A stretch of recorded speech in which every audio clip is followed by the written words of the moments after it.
you really want to be there. And this is 2004.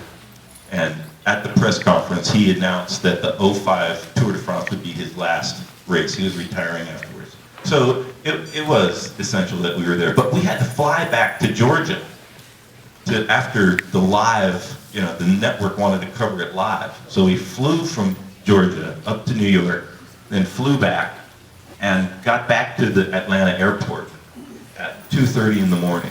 And we had to drive to Savannah, which is the other side of the state, for the next day's start. And I was like tired, not in the mood. And when Lance said he was retiring, I could see the gravy train was about to run out of track.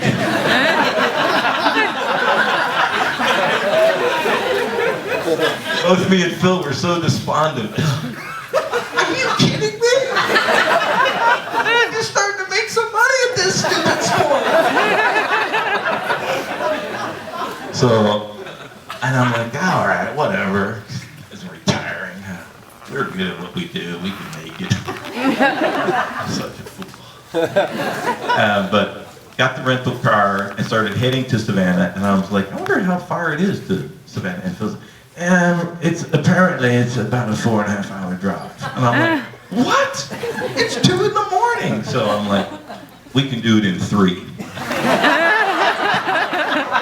He's like, no, Robert, we cannot do a 4.5 hour drive in 3 hours. I'm like, take a nap and you'll be there.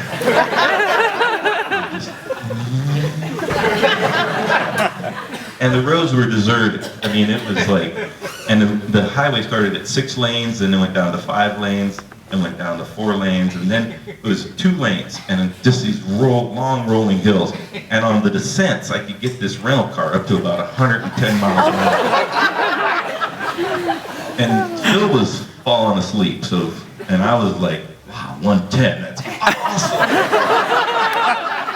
Chevy Malibu, rental car, 4-cylinder, 110. And sadly, a Georgia State Trooper happened to be going the other direction on one of these downhills, and I was like, that's not what I just think it was. So I saw the lights on his car, and I saw him coming back towards us, and he was not happy to see me. And called the helicopter, because they thought I had robbed a bank or something.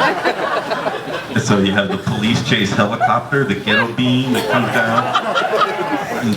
And I'm sitting there like, oh man, I wonder how fast I was going. And so we're not driving, so Phil wakes up.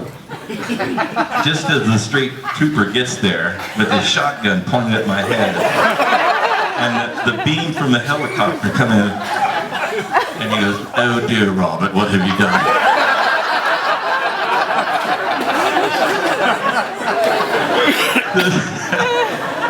The state trooper was like, are you kidding me? 110? 110?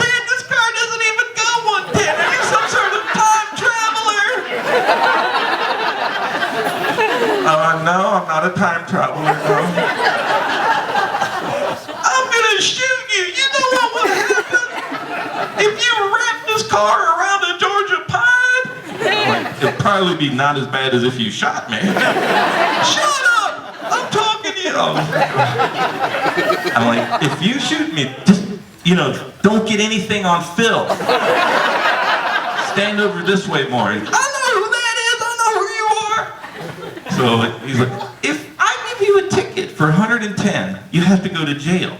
So I'm going to give you a ticket for 109. And I'm like, oh man, that's very nice. I appreciate that. And I said, I'm like, Phil, you might be on your own tomorrow.